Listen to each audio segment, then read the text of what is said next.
নবপ্রাণ আখড়াবাড়ির পক্ষ থেকে, সাধুগুরুদের পক্ষ থেকে আপনাদের সবাইকে শুভেচ্ছা। এখানে যারা সাধুগুরুরা আছেন তারা আমার ভক্তি জানবেন, যারা ছোটরা যারা আছেন তারা স্নেহ ভালোবাসা জানবেন, যারা মুরব্বী আছেন তারা আমার সালাম নেবেন, আমার শ্রদ্ধা জানবেন, আমার ভক্তি জানবেন। আমাদের পক্ষ থেকে আপনাদেরকে অনেক ভালোবাসা। আমরা গত দোলেও আসতে পারিনি, আমি এর আগেও কার্তিক একবার আসতে পারিনি। অনেকে এসে আমাদেরকে খোঁজ করেছেন, আমাদের কথা মনে রেখেছেন, তার জন্য আমরা অত্যন্ত কৃতজ্ঞ। আমরা খুশি হই যখন আপনারা সাঁইজির গান শুনতে চান, তার তত্ত্বসহ, তার ব্যাখ্যাসহ। এবং একই সঙ্গে আমরা যখন এখানে আসি, আমরা যে জিনিসের উপর জোর দেই সেটা হলো নদিয়া। আমরা নদিয়ায় আছি। নদিয়া একটা ভাবের জায়গা, নদিয়া একটা ভূগোলেরও নাম। একসময় এই পুরো অঞ্চলটা ওই সীমান্তের ওপাশে ভারতে যেটাকে নদিয়া জেলা বলা হয় তার সঙ্গে একসঙ্গে যুক্ত ছিল।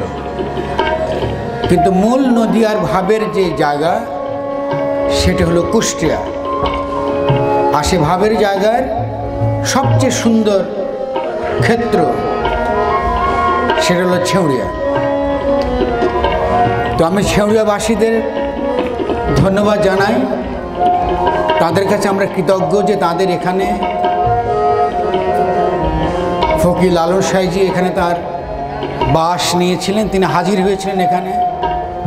আমরা সাধকদের ভাষায় বলি তার আবির্ভাব ঘটেছিল এইখানে, এই কুষ্টিয়ায়, ছেউড়িয়ায়। ফলে এটা আপনাদের জন্য অত্যন্ত গুরুত্বপূর্ণ, সকলের জন্য যারা ভক্ত যারা আছেন অত্যন্ত গুরুত্বপূর্ণ। এটা তার ধাম বলে, সাধকদের ভাষায় এই অঞ্চলটাকে বলা হয় সাঁইজির ধাম, যেখানে তিনি বিরাজ করেন।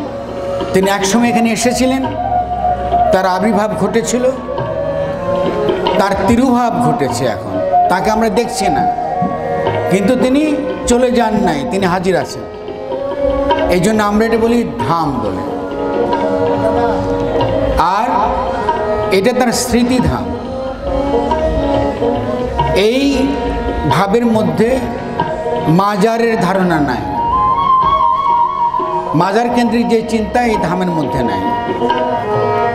না থাকার কারণ হচ্ছে এই ভাবটা যে বিশেষ ভাব চর্চা করে সেটা হচ্ছে সে গুরু ভজনা করে, যাকে সে ভালোবাসে তাকে ভজনা করে। কিন্তু যেটা আর নাই, অদৃশ্য, চোখের সামনে বর্তমান নাই, তার জন্য সে ইন্তজার করে না। এই জন্য মাজারের যে ধারণাটা তার সঙ্গে এর একটা পার্থক্য আছে। ফলে এটা স্মৃতিধাম, সাঁইজির ধাম। এটা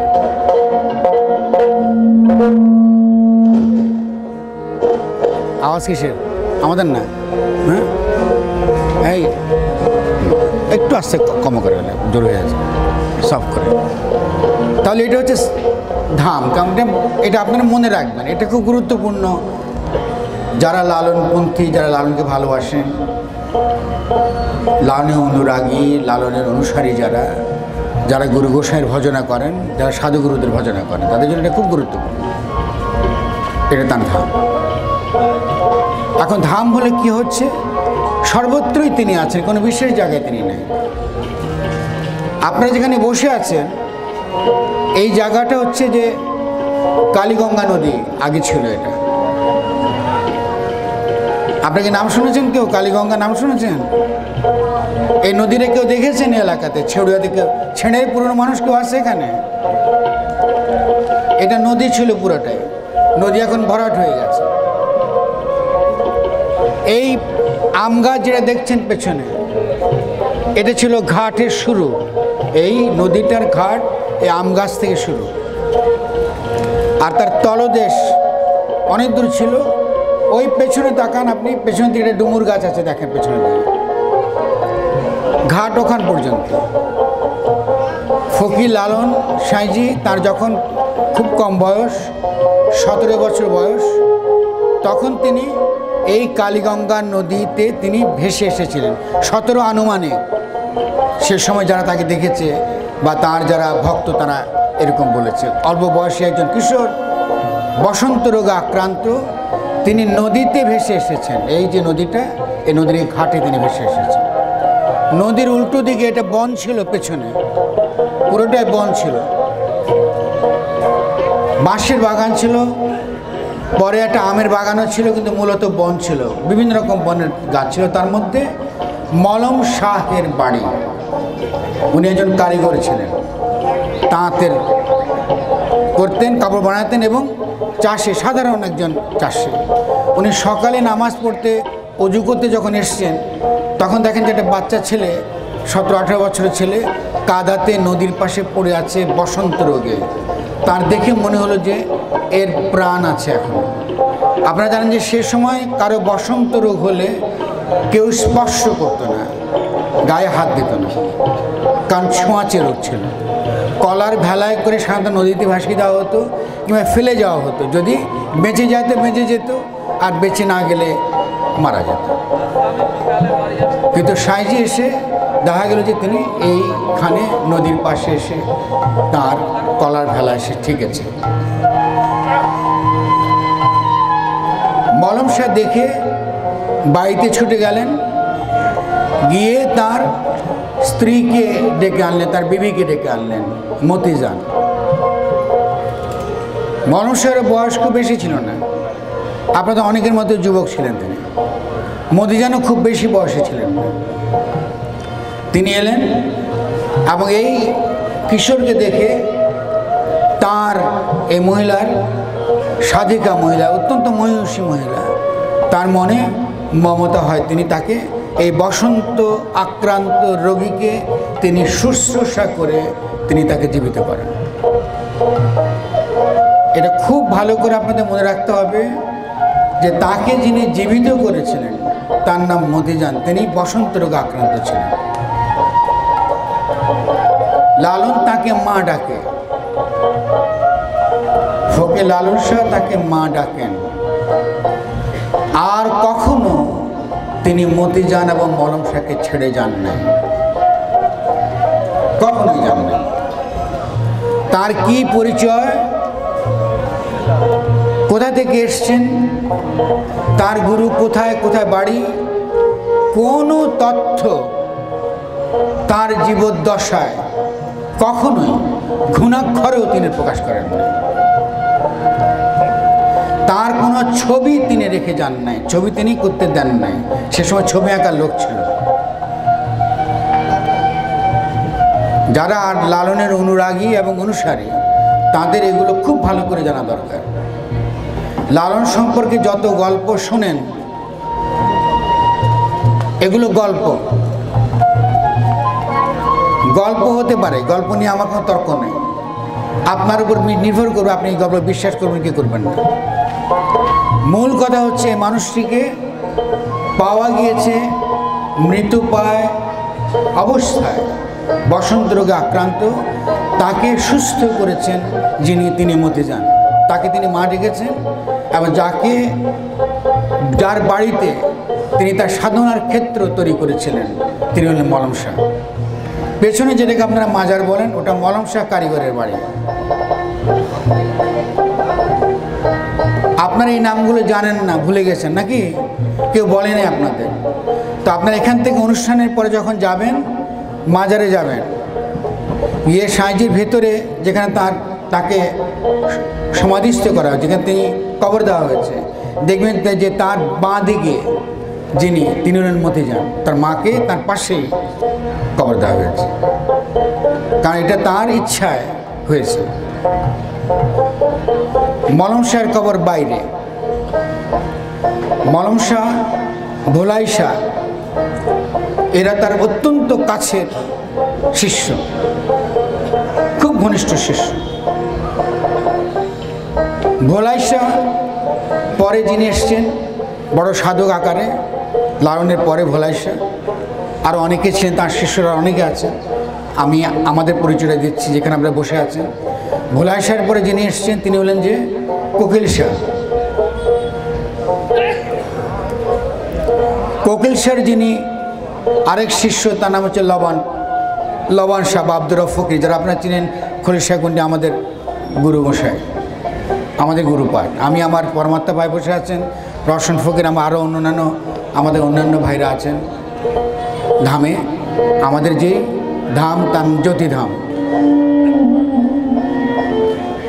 তো এই যে আখড়া বাড়িতে আপনারা বসেছেন, এই স্মৃতিচিহ্নটা ধরে রাখার ক্ষেত্রে যিনি অবদান রেখেছিলেন তিনি হলেন ফকির লবণ শাহ। তিনি এবং তার শিষ্যরা তাদের নিজস্ব চেষ্টায়, তাদের নিজেদের উদ্যোগে এই জায়গাটুকু তারা ধরে রেখেছেন। ওখানে যেই মাজারটা দেখছেন, এটা লালন একাডেমি এখন ওখানে আছেন, এটা তাদের পরিচালনার অধীনে। ওটা এখন সরকারের অধীনে, ওটা সরকার, তারা যেটা ভালো মনে করেন তারা করবেন। এটা এই জন্য আখড়া বাড়ি, এটা ফকিরদের জায়গা, এটা তাদের নিজস্বভাবে উদ্যোগে করা, ফকির লবণ শাহের উদ্যোগে এটা করা। আশা করি আপনারা এই তথ্যগুলো আপনাদের মনে থাকবে এবং এই আখড়া বাড়ির সম্পর্কে আপনাদের একটা ধারণা হবে যে কেন, কী জন্য, কী উদ্দেশ্যে এটা করা হচ্ছে। এটা ফকির লালন শাহজি এবং নদিয়ার ভাব চর্চার জায়গা। ফলে যে কারণে এই লালন সম্পর্কে কোনো বিষয় যদি আপনারা জানতে চান, বুঝতে চান, আরও তথ্য চান, আপনারা যে কোনো সময় সারা বছর এখানে গান হয়, শুধু বছরে দুবার না। আপনারা যখনই খুশি এখানে আসতে পারবেন, যখনই খুশি যে কাউকে যোগাযোগ করতে পারবেন। আমরা আমাদের নিজস্ব গবেষণা, আমাদের দ্বারা আমরা যতটুকু জানি আপনাদেরকে বলবো। আমাদের ঘর মানে আমরা যে এই সিলসিলাতে আছি, ফকির লালন শাহ, কোকিল শাহ, ভোলাই শাহ, কোকিল শাহ, লবণ শাহ হয়ে আমরা পর্যন্ত, আমরা যতটুকু আমাদের ঘরে জানি, আমাদের ঘরে যে তথ্যগুলো আছে, এটা আমরা আপনাদেরকে জানাবো। এটা গ্রহণ বর্জন আপনাদের ইচ্ছা। এই ধারার মধ্যে কোনো জোর জবরদস্তি নেই। আমরা আমাদের যেটা জানি এটা বলবো আপনাদের, আপনি এটা গ্রহণ করবেন। তা আমরা সকালে গোষ্ঠ গান কেন করি? যে কোনো সাধক, যদি আপনি কোনো সে লালনপন্থী, লালনের অনুরাগী কিনা, আসলে লালনপন্থী সাধক কিনা, এটা চেনার বা আপনার এলাকায় কেউ যদি থাকে, তাহলে সহজে বুঝবেন উনি সকালে এসে গোষ্ঠ গান করেন। গোষ্ঠ গানের শুরুটা হবে ভোরে, আরও একটু আগে শুরু হয়। আসলে আমরা শুরু করেছি আগে, আপনারা এসছেন একটু, আপনাদের জন্য হয়তো 6টার দিকে আমরা খুলেছি।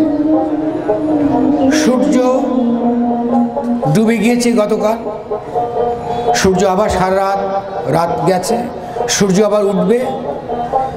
সূর্য ওঠার আগে দেখবেন যে রজনীর শেষ প্রহরে, রাতের শেষের দিকে সারা আকাশ কালো হয়ে যাওয়ার অল্প কিছুক্ষণের জন্য, ওই কালো হয়ে যাওয়ার আগে থেকে গোষ্ঠ গান শুরু করার নিয়ম বিধান। তারপরে আকাশ সাদা হয়। যারা সকালে দেখেন, ভোরে ঘুম থেকে উঠেছেন, দেখেছেন দেখবেন যে সকালে আকাশ আবার ফর্সা হয়ে গেছে। তার আগে লালচে আবহাওয়া দেখা যায়। তাহলে 3টে রং দেখা যায় সকালবেলা, কালো রং এবং সাদা, কালো, লাল এবং সাদা। তাহলে গোষ্ঠ গানের উদ্দেশ্য হচ্ছে সকালবেলার এই যে 3টি পরিবর্তনটা ঘটছে, এটা উপলব্ধি করা, এটা মনে প্রাণে উপলব্ধি করা, এবং তখন গোষ্ঠ গানটা করা বিধি। তো গোষ্ঠ গান যখন করা হয় তার বিধিটা কেন, এটা সাধারণভাবে বলে রাখি। লালনের যে কোনো গান গাইবার একটা রীতি আছে, আপনি যখন তখন গাইতে পারবেন না। আপনি ফজরের নামাজকে এসের সময় পড়তে পারবেন? পড়বেন? কেউ পড়তে পারবেন কি? পারবেন। তাহলে এই ধারার মধ্যে যখন তখন এই গান গাওয়া যায় না, যার তার সামনেও গাওয়া যায় না সব গান। গোষ্ঠ গান সকালের গান। অন্য গান সাধারণ মানুষ যারা যারা লালনকে ভালোবাসে, ভালো লাগে গান শুনতে, তাদেরকে যে গান শোনানোর রীতি সেটা হচ্ছে দৈন গান, দীনতা প্রকাশক গান। এছাড়া আছে প্রবর্ত গান, সিদ্ধ গান। আমি সেদিকে যাব না, যারা গুরু মশাইয়ের সঙ্গে আরো সঙ্গ দেবেন তারা বুঝবেন। গোস্ব গান সকালবেলাটা এটা বাধ্যতামূলক। দৈন গান সন্ধ্যাবেলা, সন্ধ্যায় যখন বাতি জ্বলে, ধূপ দেওয়া হয়, সমস্ত প্রাণী, পশু পাখি, মানুষ সকলে ঘরে ফিরে আসে। ঘরে ফিরে আসার পরপরই যে গান করা বাধ্যতামূলক বিধি এই ধারার মধ্যে, সেটা হলো দৈন গান। আপনি যখন কোনো সাধু বা ফকিরের যদি সঙ্গে থেকে থাকেন, দেখবেন যে সন্ধ্যাবেলা তারা ধূপধুনা দিচ্ছেন, তারা ভক্তি দিচ্ছেন, তাদের আচলাতে ধূপধুনা দিচ্ছেন, ভক্তি দিচ্ছেন, তার ভক্তরা তার গুরুকে ভক্তি দিচ্ছেন, এবং তারপরে দৈন গান শুরু হয়। সাধারণত গুরু দৈন্য হয় সন্ধ্যাবেলা, কিন্তু এছাড়াও যে কোনো দৈন্য গান হতে পারে সন্ধ্যার পরে। তারপরে ধীরে ধীরে রাত যখন বাড়ে, রাত অনুসারে, এবং তারা হাজির আছেন আসরে দরবারে আখড়াতে, সেই অনুসারে গানের তত্ত্ব বদলে যায়। কিন্তু আমরা এখন এটা মানতে পারছি না, আমরা মানি না, ওটা কেউ মানে না। আপনারা যারা একটা বিশেষ ধর্মে বিশ্বাস করেন, যারা ইসলাম ধর্ম, মুসলমান যারা তারা বিশ্বাস করে, আপনারা যদি আপনাদের বিধিবিধান যদি লঙ্ঘন করেন, তা আপনারা কি খুশি হবেন? আপনি কেউ খুশি হবেন না, হবেন কি? কেউ খুশি হবেন না। কিন্তু ফকিররা, এরা নিরীহ মানুষ, গরিব মানুষ, এরা গায়ের জোরে কিছু করতে পারে না, এরা শান্তিতে বিশ্বাস করে, এটা ঝগড়া বিবাদে যেতে চায় না। এখন এদের গান নিয়ে গিয়ে আপনারা গাইবেন, যেমন তেমন করে গাইবেন, এটা কি ঠিক? আপনি কি বলেন? আমি কি ঠিক বলছি? তাহলে নিয়ম মতো গাইতে হবে, গাইতে তো অসুবিধা নেই। কারণ লালন সাঁইজি তার গান গত গায়, তারা খুশি হয়। আপনি কি করে গাইছেন তাও তাদের কোনো বাধা নাই, আপনার মনে ভক্তিটা থাকলেই হবে। কিন্তু আপনি যদি তাদের গান নিয়ে যাচ্ছেন, নিয়ে গিয়ে তাদের কোনো বিধিবিধান মানবেন না, আপনি হঠাৎ করে বলেন যে আমি বাউল, আপনি কাপড় বদলে ফেললে আপনার সাদা পোশাক হয়ে গেল। ফকিরের সাদা পোশাক পরলে সারা জীবনের ত্যাগ তিতিক্ষা এই পোশাক পাওয়ার জন্য কান্নাকাটি করে গুরুর কাছ থেকে তারা একটা তার খিলকাটা পায়, খেলাফটটা পায়, তার আঁচলাটা পায়। আপনি সাদা একটা কাপড় পরে রাস্তা মঞ্চে উঠে আপনি বলতেছেন আপনি একটা ফকির, এটা কি ঠিক? আমি বিচার দিচ্ছি আপনাদেরকে, এটা কি ঠিক? তাহলে আমরা কি করবো? আমরা তো খালি শুধু এই কথাটুকু আপনাদের জানাতে পারি, আর তো কিছু করতে পারবো না। তাহলে আমরা ফকিরে একটা জায়গায় ঘেঁষতে ঘেঁষতে এরকম একটা ছোট জায়গায় এসে হাজির হয়েছে, এটা রাখার জন্য প্রাণপণ চেষ্টা করছি। আপনারা যদি আমাদেরকে সহায়তা করেন, এটা টিকবে। আপনারা বহু দূর দূর থেকে আসেন এই কথাগুলো শোনার জন্য, আমার কথাগুলো শোনার জন্য, আমার ভাইদের কথা শোনার জন্য, আমার গুরু যখন জীবিত ছিলেন তার কথা শোনার জন্য, আমার পরমাত্মা ভাইদের কথা শোনার জন্য। এবং সেই জন্য আমি আপনাদের কাছে কৃতজ্ঞ, আপনাদের ভালোবাসার জন্য এটা টিকে আছে। তো এই স্থানটুকু, এই সাঁইজির স্মৃতি স্থানটুকু আপনারা কি টিকিয়ে রাখবেন? আপনাদের টিকিয়ে রাখতে, সকলকে আমরা টিকিয়ে রাখবার জন্য চেষ্টা করতে হবে। তাহলে আমরা এই জন্য গোষ্ঠ গানটা করি সকালে, যে কোনো দিন আপনি আসবে দেখবেন সকালে গোষ্ঠ গান, 2-3 জন হলে গোষ্ঠ গান হবে। আখড়া বাড়ি মানে হচ্ছে যেখানে একজন জীবিত সাধু আছেন, যিনি সাধু বিধিবিধান মোতাবেক সেখানে চলেন। সবাই সাধুর একটা আসন আছেন, তিনি যখন আসেন তখন তার আসন পাতা হয়, তার যে রীতি তার বিধান মোতাবেক এই আখড়া চলে। তিনি যখন থাকেন না তখন ভক্তরা অনুরাগীরা তখন এখানে আসেন, তিনি থাকলেও আসেন, না থাকলেও আসেন। তিনি যখন থাকবেন তখন সেই বিধানগুলো কঠোরভাবে পালিত হয়, অন্য সময় কঠোরভাবে পালিত হয়। কিন্তু যেহেতু আমরা মনে করি আখড়া বহু মানুষ আসুক, এটা তাদের আশ্রয়ের জায়গা, এটা সবসময় তাদের জন্য খোলা। কালকে আমি রাতের বেলা ঘুরে ফিরে করেছি, অনেকে রাতে 12টার পরে আসতে চেয়েছেন, অনেকে আমরা 12টার পরে একটা সময়ের পরে আমরা আর ঢুকতে দিই না, কিন্তু আখড়া বন্ধ না, এই 2টো দিন বন্ধ থাকে। আপনার বাড়িতে তো আপনি কাউকে রাতে 12টা ঢুকতে দেবেন না, দেবেন কি? যদি আপনি না চেনেন। ফলে আপনারা যারা এই আখড়াতে থাকতে চান, আসন নিতে চান, কোনো সমস্যা নেই, কিন্তু আপনার একটা সময় নিয়ম মানতে হবে। এই নিয়ম মেনে আপনি এখানে করবেন, বসবেন, রাত্রে থাকলে থাকবেন, যাতে যারা আমরা আখড়ায় পরিচালনা আছে আমরা যেন আপনাদেরকে দেখি, বুঝতে পারি যে আপনি এখানে ভালো লাগছে, আপনি এখানে থাকতে চান। তাহলে এটা খুব গুরুত্বপূর্ণ বুঝতে পারে যে আমরা বিধিবিধান মতো আখড়াতে আমরা চলব। তখন এখন আমি গোষ্ঠগান সম্পর্কে বলবো। গোষ্ঠগানে তাহলে মূল বিষয়টা হচ্ছে কৃষ্ণকে নিয়ে গানটা হয়। কোন কৃষ্ণ? যিনি ছোট শিশু, মা যশোদার কাছে বড় হচ্ছে। মা যশোদা তাকে সুন্দর করে সাজায়, ঝুঁটি বেঁধে দেয়, কেমন তার কাজল এঁকে দেয়, খুব সুন্দর করে সাজায়। আমরা মায়েরা করে না, বাচ্চাই কেমন করে সাজায় দেখছেন না, সুন্দর করে সাজায়। তো এই ছোট কৃষ্ণ কি? সে রাখাল, সে গরু নিয়ে যাবে মাঠে, গোঠে। গোষ্ঠ মানে গরুর পাল, গোষ্ঠ গান মানে কৃষ্ণ এই যে গোষ্ঠে যাচ্ছেন গরুর পাল নিয়ে, এই কাহিনী বর্ণনা এবং তার তত্ত্ব বর্ণনা, এই কাহিনীর মধ্য দিয়ে তার তত্ত্ব বর্ণনা। ফলে সাইজি লালন ফকির গোষ্ঠগান লিখেছেন, এবং গোষ্ঠগান যেহেতু খুব অল্প কিছু সময় গাওয়া হয়, ফলে অল্প গোষ্ঠগানের সংখ্যা খুব কম, 8টা, মতান্তরে 9টা। একটা গান আছে বাল্যলীলা সংক্রান্ত, সেটা অনেকে বলেন এটা লালন সাইজির না, বাল্যলীলার গান, ফলে আমরা সে মতান্তরে যাব না। 8টা, এই 8টা গান তিনি লিখেছেন। কিন্তু এছাড়া অন্যান্য আরও অনেক মহতের গোষ্ঠগান আছে। গোষ্ঠগানরা নদিয়া বা বৃন্দাবনের, নদিয়ার ভাবের সঙ্গে যারা যুক্ত, তাদের বহু মহৎ গোষ্ঠগান গায়। আপনি দেখবেন যে যদি সিডি খোঁজেন, গান খোঁজেন, তো গোষ্ঠলীলা গান পাবেন সিডিতে, যারা বৈষ্ণবরা গোষ্ঠলীলার গান গায়। তো আপনি যখন প্রশ্ন করবেন তাহলে লালন সাঁইজিকে একই গোষ্ঠলীলার গান গাইছেন, একই কৃষ্ণের কথা বলছেন। তো লালন গোষ্ঠ গান লিখবার আগে সবাইকে সাবধান করে দিচ্ছেন যে আমি যে কৃষ্ণের নাম নিচ্ছি সেই কৃষ্ণ কিন্তু তোমরা যে কৃষ্ণ বোঝো সে কৃষ্ণ না। তার প্রথম গান গোষ্ঠের তিনি বুঝিয়ে দিচ্ছেন যে আমি যে কৃষ্ণকে ডাকি, যাকে আমি ডাকছি, তিনি কিন্তু তুমি যে কৃষ্ণ বোঝো সেই কৃষ্ণ কিন্তু না। এই কেমন কৃষ্ণ? সেই কৃষ্ণের ব্যাখ্যা তিনি প্রথম গানে দিচ্ছেন, তত্ত্বগানে। সেটা আমি গিয়ে আপনাদেরকে শোনাবো, আস্তে আস্তে শোনাবো, যাতে আপনারা তত্ত্বটা বুঝতে পারেন। তারপরে আমরা অন্য গোষ্ঠ গানটা সহজে আপনারা ধরতে পারবেন। ঠিক আছে? এখন গানটা শুনবার আগে গান শুনবার কিছু নিয়ম আছে। আপনাদেরকে সুন্দর করে বসতে হবে, বাঁ পা সামনে, ডান পা পেছনে, বাঁ পাটা সামনে। ওই যে ওইভাবে যেটা বলছি এটা হবে না, সুন্দর করে বসতে হবে। হয়নি, বাঁ পা সামনে।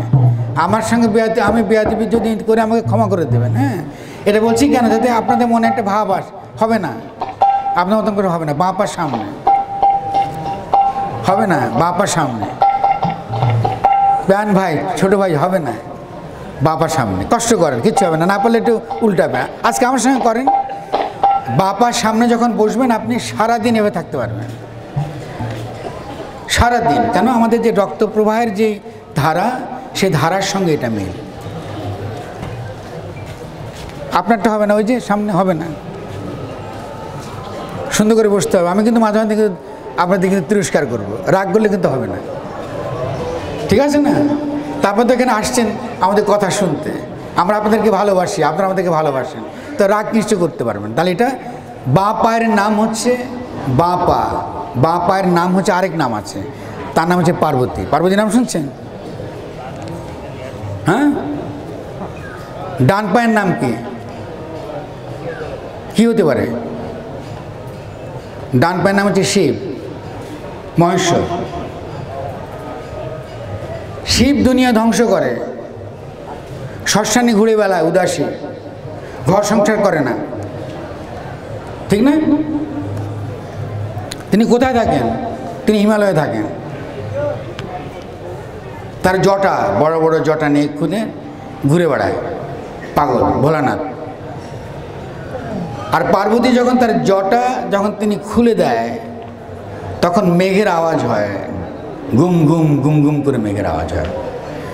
আর শিবের জটা নদী আকারে বাংলাদেশে প্রবাহিত হয়, 3টে নদী, বড় বড় মোহনা। শিবের জটা হিমালয় থেকে শিবের জটা হয়ে নদীতে পড়ছে। এবং এই কারণে বাংলা ফলবতী, বাংলা উর্বর, বাংলাদেশ উর্বর হয়ে গেছে। হিমালয় থেকে পলি মাটি আসে, আমাদের কৃষকরা সেই পলি তাদের মাঠে পায়। কেন পায়? কারণ শিবের জটা খুলছেন পার্বতী, সেই কারণে মেঘ ডাকছে, আর মেঘ ডাকার ফলে এখানে বন্যা হচ্ছে, পানি আসছে, পলি আসছে। ঠিক আছে? এখন পার্বতী আবার এটা তার বাপের বাড়ি, সে আবার আসে বাপের বাড়ি বেড়াতে, যেটাকে আমরা এখন পূজা বলি, যে সামনে পূজা আসছে, পূজা বলি। তাহলে এরটা গুরুত্বপূর্ণ। এগুলো পুরাণ, পুরাণ মানে এগুলো কাহিনী, গল্প। কিন্তু গল্প গুরুত্বপূর্ণ, কারণ গল্পের মাধ্যমে আমরা অনেক ভাব আমাদের মধ্যে সঞ্চারিত হয়। আপনারা প্রতিদিন সিনেমা দেখেন না, টেলিভিশনে সিরিয়াল দেখেন কি না? অনেকে সিরিয়াল দেখেন, আমি জানি। ওই সিরিয়ালের গল্প ভালো লাগে না? অনেকে তো কান্নাকাটি করে না? মনে করে বোধহয় বাস্তব ঘটনা। পুরাণও এই সিরিয়ালের মতন, পুরাণের গল্প এই সিরিয়ালের মতন গল্প। সে আমলে তো আর টেলিভিশন ছিল না, তারা এই পুরাণের কাহিনী বলতো। এই পুরাণের কাহিনী থেকে বিভিন্ন ভাব চর্চার ধারা, বিভিন্ন সাধনার ধারা গড়ে উঠেছে। কেমন? তাহলে এটা আমরা যত পুরাণ নিয়ে আরও পড়বো, আর যখন ব্যাখ্যা করতে আমরা বুঝতে পারতে, কৃষ্ণ এটি পুরাণের চরিত্র, কৃষ্ণ পুরাণেরই একটা চরিত্র। বিষ্ণু পুরাণ থেকে, কি কৃষ্ণ আমরা পুরাণ থেকে এই ধারণাগুলো আমরা পেয়েছি। ফলে এই গল্প থেকে আবার বাংলার ভাবচর্চা, সাধনার ধারাগুলো এই গল্প থেকে বেরিয়ে এসছে। তাও সাঁইজি কী বলছেন যে এই যে কৃষ্ণ, যাকে তুমি চেনো পুরাণে, শুনছো যার গল্প তোমাদের সকলের জানা, তিনি শ্রীমতী রাধিকার সঙ্গে প্রেম করছেন।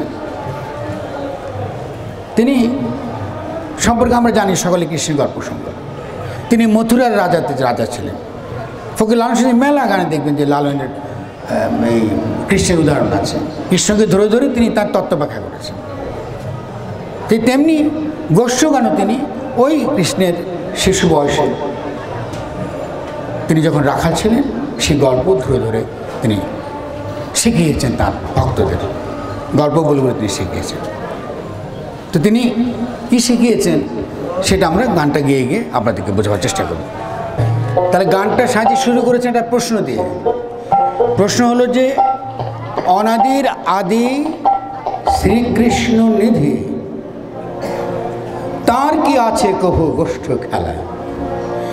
যে এই যে তোমরা গোষ্ঠ বলো, কৃষ্ণের কি এরকম কোনো গোষ্ঠলীলা আছে? প্রশ্ন। তিনি উত্তর দিচ্ছেন, গানটা প্রশ্নটা করছেন, আবার গানের মধ্যে তার উত্তর দিচ্ছেন।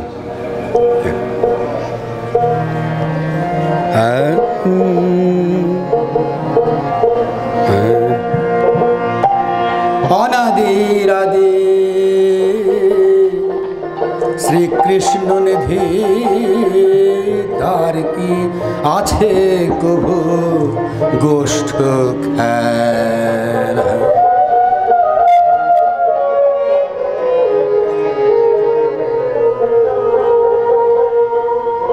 অনাদির আদি শ্রীকৃষ্ণ নিধি, তার কি আছে কভু গোষ্ঠ খেলা?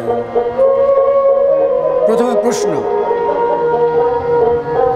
ব্রহ্মরূপে সে অটলে বসে, ব্রহ্মরূপে সে অটলে বসে, লীলাকারে তার অংশ কল। তিনি তো সমস্ত, যিনি অনাদির আদি, আচ্ছা সব নরম করে, আরো কম, অনেক আওয়াজ বেশি একদম সব, যখন কথা বলবো তখন।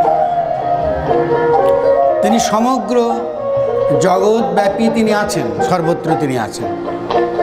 আমরা তার অংশ মাত্র। আমরা জগতে যা কিছু দেখি সেটা তার অংশের খেলা মাত্র। তো তিনি আবার কি গোষ্ঠী খেলা করবেন? গোষ্ঠী করলে তো তার অংশের খেলা দেখবো আমি তো পুরো খেলা তিনি বুঝবো না। আর এই কৃষ্ণনিধি, তিনি কেমন কৃষ্ণনিধি? তিনি অনাদির আদি, এমন এক শুরু যার কোনো শুরু নাই। কোন অর্থ হলো এমন এক শুরু, এমন এক আদি যার কোনো আদি নেই, যার কোনো শুরু নেই, অথচ শুরু হতে হবে তাকে। তা তেমনই এক অনাদির আদি তিনি, এই কৃষ্ণনিধি, যার কোনো গোষ্ঠ খেলা আদৌ আছে কিনা সে প্রশ্ন তুলে সাজে গান করছেন। ব্রহ্মরূপে সে অটলে বসে, ব্রহ্মরূপে সে অটলে বসে, লীলাকারী তার অংশকল, অনাদির আদি শ্রীকৃষ্ণ নিধি, তার কি আছে কভু গোষ্ঠ খেলা।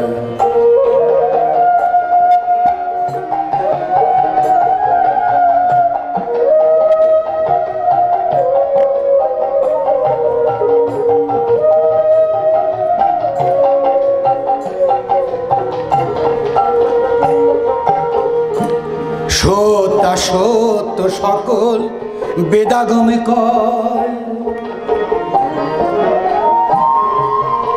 সত্য সকল বেদাগমে কয়, সচিদানন্দ রূপে পূর্ণ ব্রহ্ম হয়। সত্য সকল বেদাগমে কয়, সচিদানন্দ রূপে পূর্ণ ব্রহ্ম হয়। জন্ম মৃত্যু তার নাই ভবের পর,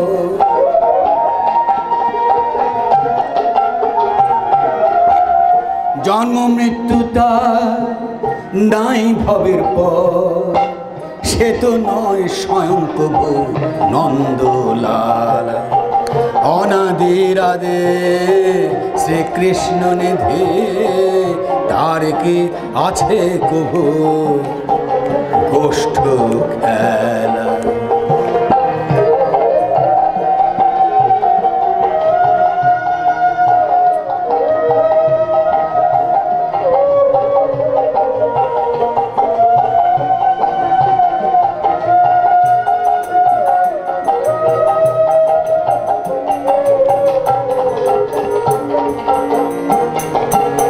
তাহলে কি বললো এখানে? যে সমস্ত সবাই দাবি করে সত্য আমার কাছে, আমি সত্য।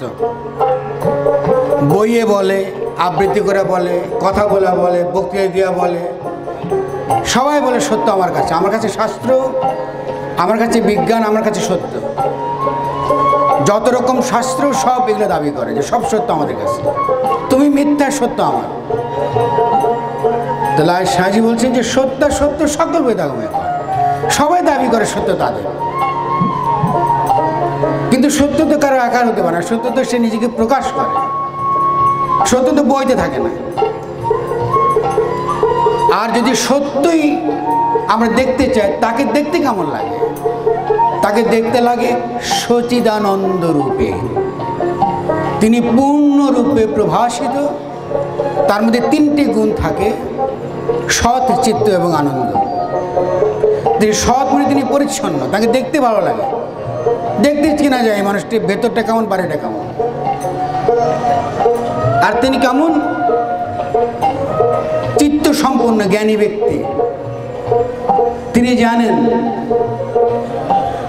তিনি এই যে এককে আমরা ভজনা করি, যিনি সর্বত্র বিরাজ করছেন, সে এককে তিনি উপলব্ধি করেন, শুধু বুদ্ধ দিয়ে না, তার অনুরাগ দিয়ে, তার প্রেম দিয়ে, তার উপলব্ধি দিয়ে তিনি উপলব্ধি করেন। তাহলে তিনি চিত্ত সম্পন্ন এবং তিনি আনন্দময়, তাকে দেখলে আনন্দ হয় মনের মধ্যে, দুঃখ হরে। সাধুকে দেখলে মনের থেকে আর দুঃখ থাকে না, দুঃখ চলে যায়।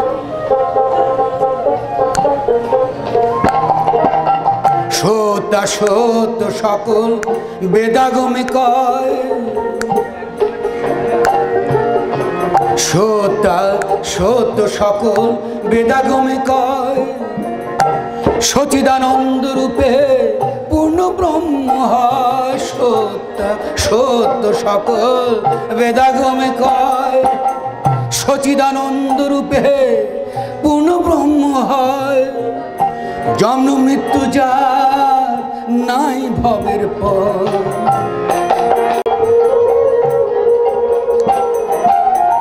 ওরে জন্ম মৃত্যু যার নাই ভবের পর, সে তো নয় স্বয়ং প্রভু নন্দলাল।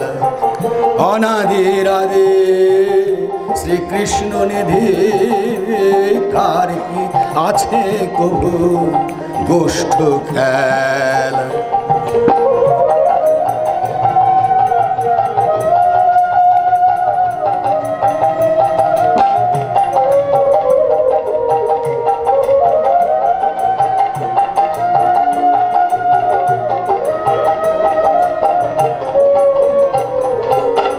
তাহলে যে কৃষ্ণের জন্ম নাই, যে কৃষ্ণের মৃত্যু নাই,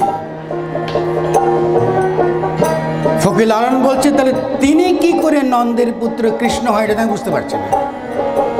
কারণ নন্দের পুত্রের জন্ম আছে, মৃত্যু আছে। তাহলে সাঁইজি যে কৃষ্ণকে ডাকছেন, ফকির লালন সাঁইজি, তিনি অনাদির আদি কৃষ্ণ নিধিকে তিনি ডাকছেন। তার গোস্বগান অন্য গোস্বগানের মতো না, আলাদা। কেউ তাকে আমি চিনব কি করে? এর পরের প্রশ্ন হচ্ছে যে তাকে চিনব, আর থেকে বুঝলাম তিনি সচিদানন্দ, তার মধ্যে তিনটে গুণ সৎ, চিত্ত এবং আনন্দ আছে, খুব ভালো। আমি কি করে চিনব? কারণ দাবি করা হচ্ছে তাকে দেখলে চেনা যাবে, কি করে চিনব? পূর্ণচন্দ্র কৃষ্ণ রসিক সেজন। তাহলে এই যে জ্ঞানী যিনি কৃষ্ণ, তিনি রসিক। পূর্ণচন্দ্র কৃষ্ণ রসিক সেজন, শক্তিতে উদয় শক্তিতে সৃজন। পূর্ণচন্দ্র কৃষ্ণ রসিক সেজন, শক্তিতে উদয় শক্তিতে সৃজন। গোষ্ঠভাবে সব চিত্ত আকর্ষণ,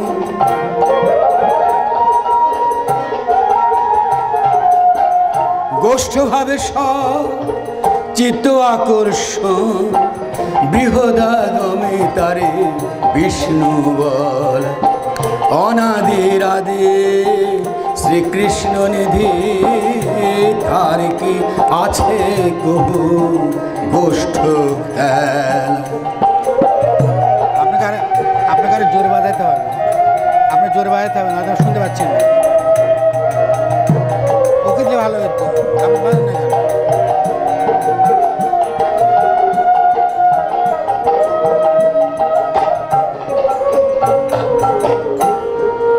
তাহলে তিনি পূর্ণচন্দ্র কৃষ্ণ। আকাশের চাঁদ দেখছেন না পূর্ণিমাতে? পূর্ণ চাঁদের মতন তিনি দেখতে, সুন্দর, আলোতে ভরে যায় তাকে দেখলে, সমস্ত জগৎ আলোতে ভরে যায়। তা সেই কৃষ্ণ তেমনি পূর্ণচন্দ্র। আবার তিনি রসিক।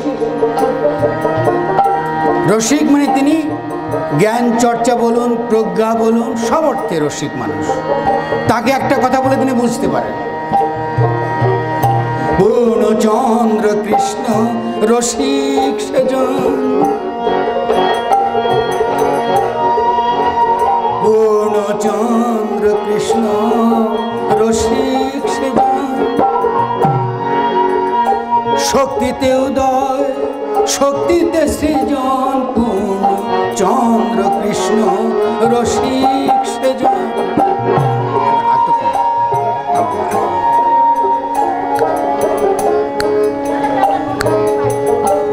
গোষ্ঠভাবে সব চিত্ত আকর্ষণ। তিনি গোষ্ঠভাবে, যে আপনারা বসছেন না, এগুলো গোষ্ঠের ভাব। তিনি কি করে আকর্ষণ করেন? তিনি আকর্ষণ করেন সবাইকে যেন একত্র করে তিনি আকর্ষণ করেন। এবং তার শক্তিটা আসে এই গোষ্ঠ ভাবের মধ্য থেকে। এই যে আপনি একত্র হয়ে বসেছেন, একত্রিত হয়েছেন, ঐক্যবদ্ধ হচ্ছেন, তাহলে গোষ্ঠ ভাব থেকে ঐক্যের মধ্যে তার শক্তির উদয় ঘটে। তিনি অস্ত্র হাতে শক্তি দেখান না, তিনি লাঠি হাতে শক্তি দেখান না, তিনি গায়ের জোরে শক্তি দেখান না। তিনি কীভাবে শক্তি দেখান? যে তাকে দেখে মানুষ আকর্ষিত হয়, মানুষ একত্রিত হয়, মানুষ ঐক্যবদ্ধ হয়। তার কাছে এলে বিভেদ চলে যায়, তার কাছে এলে কোনো সব কিছুর মীমাংসা হয়, লোকে হানাহানি করে না, সহিংসতা করে না। ফলে তিনি ঐক্যবদ্ধ করে তিনি সবাইকে তিনি তার শক্তি দেখান। পূর্ণচন্দ্র কৃষ্ণ রসিক সেজন, শক্তিতে উদয় শক্তিতে সৃজন। পূর্ণচন্দ্র কৃষ্ণ রসিক সেজন, শক্তিতে উদয় শক্তিতে সৃজন। গোষ্ঠভাবে সব চিত্ত আকর্ষণ,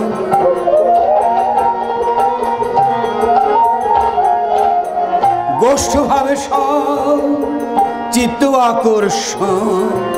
বৃহদাগমে তারে বিষ্ণু বল, অনাদির আদে শ্রীকৃষ্ণ নেধে। তার কি আছে কহু গোষ্ঠ খেলা।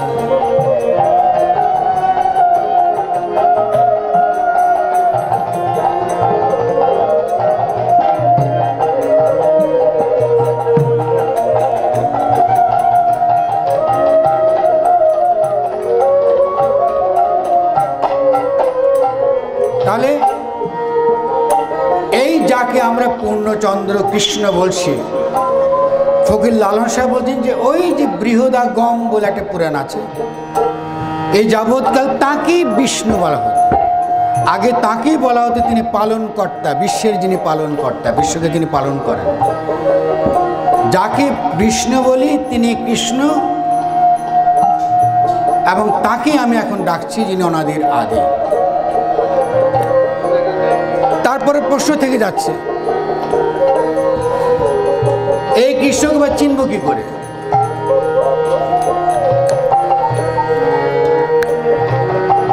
গুরু কৃপা বলে কোন ভাগ্যবান, এটা একমাত্র সম্ভব যদি গুরু আপনার প্রতি কৃপা করেন। এটা খুঁজে পাওয়া যাবে না, এটা বইতে পাওয়া যাবে না। এটা গুরু পরম্পরায়, গুরু থেকে গুরু হয়ে যেই ধারাটা বয়ে এসেছে, তাদের সংস্পর্শে, তাদের কাছে এলে আপনি টের পাবেন এটা কি জিনিস। গুরু কৃপা বলে কোন ভাগ্যবান,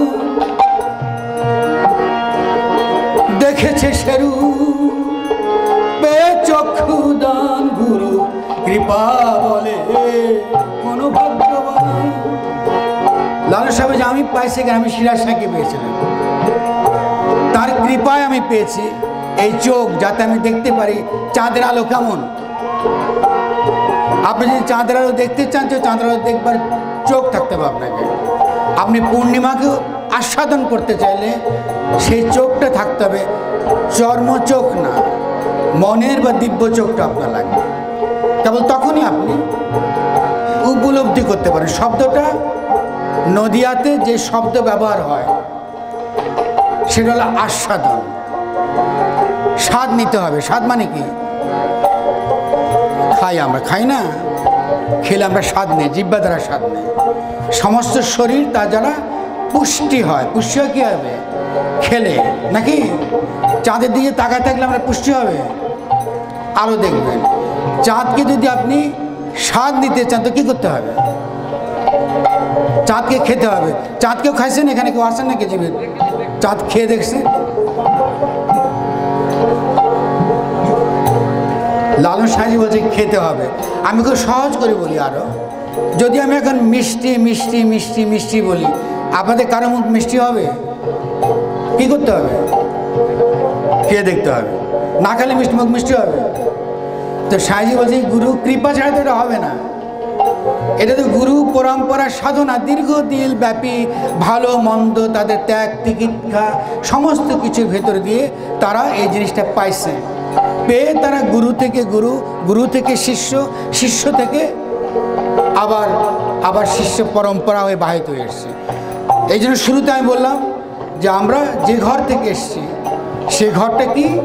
ফকির লালন শাহ, ভোলাই শাহ, কোকিল শাহ, ফকির লবণ শাহ, আর আমরা আপনাদের সামনে হাজির আছি। আমার পরমাত্মা বা আমার গুরু মা আছে এখানে হাজির, আমরা আপনার সামনে হাজির আছি। ফলে গুরু পরম্পরা ছাড়া ফকির লালন শাহজি বলছেন আপনার এই আস্বাদন হবে না, এই উপলব্ধিটুকু হবে না, আপনার মধ্যে এটা জাগবে না। এটা আমি যতই বলি জাগবে না, এটা তত্ত্ব কথা হয়ে থাকবে, এটা কথার কথা হয়ে থাকবে। গুরু কৃপা বলে কোন ভাগ্যবান, আমরা গুরুর কৃপা যদি পাই হয়তো আমরা দেখব। গুরু কৃপা বলে কোন ভাগ্যবান, দেখেছে সেরু পে চক্ষু দান। গুরু কৃপা বলে কোন ভাগ্যবান, দেখেছে সেরু পে চক্ষু দান। সেরু ফেরিয়ে সদা যে অজ্ঞান, সেরু ফেরিয়ে সদা যে অজ্ঞান। লালন বলে সে তো প্রেমের ভোল, অনাদির আদি শ্রীকৃষ্ণ নিধি। তার কি আছে কবু গোষ্ঠ খেলা, ব্রহ্মরূপে সে অটলে বসে, ব্রহ্মরূপে সে অটলে বসে। লীলাকারিতা অংশকার অনাদির আদি। তাহলে যে কৃষ্ণকে আমরা ডাকছি তিনি অনাদির আদি কৃষ্ণ নিধি। আপনারা যে কৃষ্ণের কথা ভাবেন তিনি সেই কৃষ্ণ নন।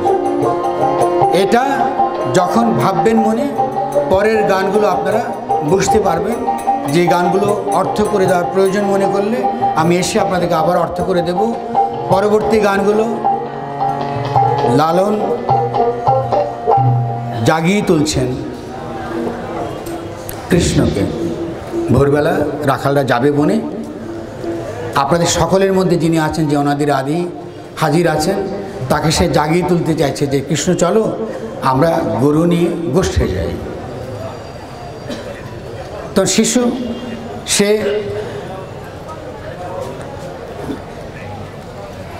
ঘুমতে উঠতে চায় না, আপনারা যেমন ঘুমতে উঠতে চাবেন না ভোরবেলা।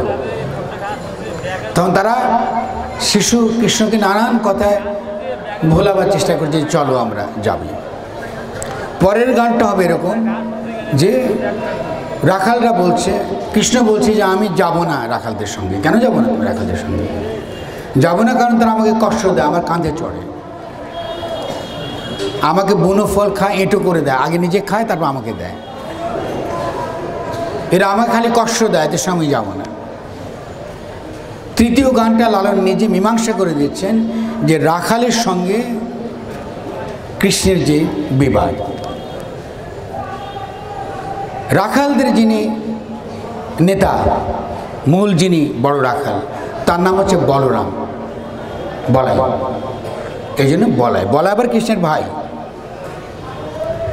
বলরামের আগের আরেকটি নাম আছে, এটা হলো শঙ্কর্ষণ। বিষ্ণু যখন তার পুরাণে তার নাম ছিল শঙ্কর্ষণ। তিনি কৃষির গুরু। আপনারা যারা কৃষিকাজ করেন, এই কৃষিকাজের জ্ঞান যার কাছ থেকে আসে তিনি হলেন বলাই, রাখাল, শঙ্কর্ষণ এবং বলরাম। গানের মধ্যে দেখবেন নাম বলা আছে বলাই দাদা। তাহলে আপনি তিনটি গান পরপর শুনবেন এবং আশা করি আপনার মনে রাখবেন যে গোষ্ঠ গানের গোড়ায় রয়েছে সাঁইজির অত্যন্ত গভীর গূঢ় তত্ত্ব কথা। এবং গান শেষের পরে আমি আপনাদেরকে বুঝিয়ে বলবো যে নদিয়ার যিনি আদি শুরু করেছিলেন আন্দোলন, শ্রী চৈতন্য, নিত্যানন্দ এবং অদ্বৈতাচার্য। কেমন তিন পাগলে হৌলমেলা নদে এসে, জানেন না আপনারা? এই তিন পাগলের এক পাগলের নাম হলো চৈতন্য, আরেক পাগলের নাম হলো নিত্যানন্দ, আরেক পাগলের নাম হলো অদ্বৈতাচার্য। পাগলের নামটি এমন বলিতে ফকির লালন হয় তরাসে, যে পাগলের নাম বলতে ভয় লাগে আমার, তবু বলি একজনের নাম চৈতন্য, নিত্যানন্দ এবং অদ্বৈতাচার্য। এই তিন পাগল মিলে নদিয়াতে যে ভাবটা তৈরি করেছিল, সেই ভাবের ধারাবাহিকতায় ফকির লালন শাহ পর্যন্ত আমরা এখানে এসেছি। তো আমরা পরের তিনটে গান আপনারা মনোযোগের সঙ্গে শুনেন। আর আমরা এইভাবে বসলে হবে না, সকালবেলা বলছি বাবারা এভাবে বসলে হবে না, ওই পা দিয়ে বসতে হবে, বাঁ পা সামনে, ডান পা পেছনে। মাটিকে ভয় কেন এত? মাটিকে ভয় করেন না, ঠিক আছে না? বহু সাধুগুরুর পদধূলি আছে এখানে, ঠিক আছে? ওই যে ওইভাবে বসতে হবে না বাবা, ওই যে ভাবা, এই যে আমার পাশে এভাবে বসবেন না, সামনে বেয়াদবি নেবেন না আমার সঙ্গে, কেমন? আমার সঙ্গে বেয়াদবি, আমি ক্ষমা চাই, একদম খুব ক্ষমা চাই, করজোর ক্ষমা চাচ্ছি। আপনারা এখানে ভালোবাসেন এই প্রতিষ্ঠানকে, আপনারা ভালোবেসে এখানে আসেন, এবং আমি যতটুকু পারি, যতটুকু আমার ক্ষুদ্র বুদ্ধি দিয়ে যতটুকু পারি আপনাদেরকে বলার চেষ্টা করি।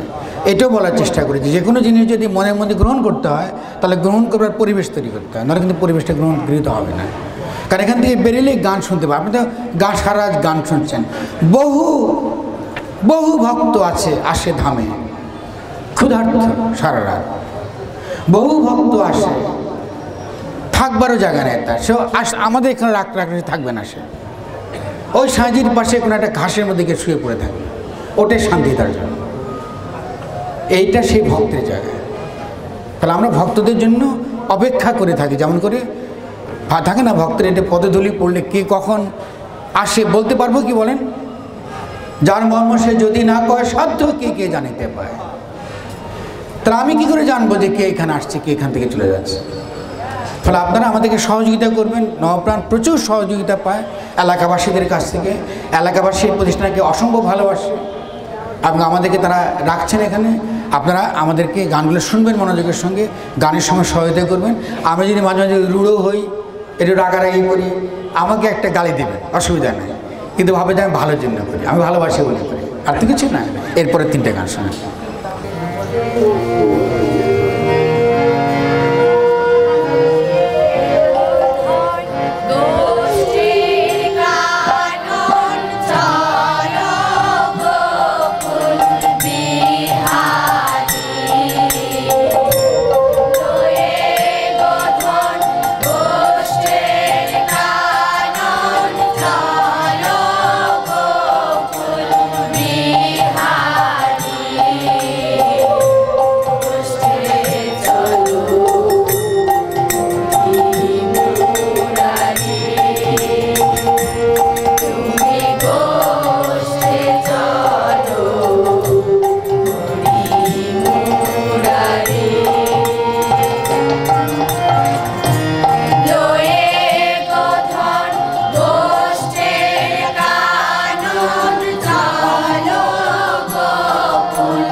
তোদের ধরে। আপনারা যারা একসাথে গাচ্ছেন আমাদের খুব ভালো লাগছে, আপনারা সবাই গাবেন, যারা জানেন অবশ্যই গাবেন। বল রে বলাই তোদের ধরে কেমন হারে, বল রে বলাই তোদের ধরে কেমন হারে, বল রে বলাই তোদের ধরে। তোরা বলিস সব রাখাল ঈশ্বর গোপাল, বলিস সব রাখাল ঈশ্বর গোপাল, সেই গোপালকে মানিস কইরে, মানিস কইরে, মানিস কইরে, বল রে বলাই তোদের ধরে কেমন হারে, বল রে বলাই তোদের ধরে।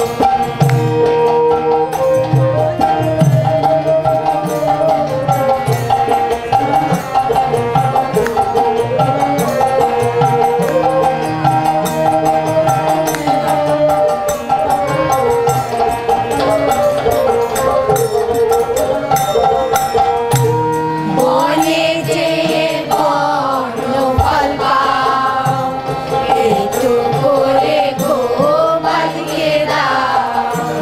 বনে যে বন ফল পাও, একটু করে গোপালকে দাও। এ কেমন ধর্ম বল সে মর্ম, এ কেমন ধর্ম বল সে মর্ম, আজ আমারে, আজ আমারে, আজ আমারে, বল রে বলাই তোদের ধরে কেমন হারে, বল রে বলাই তোদের ধরে।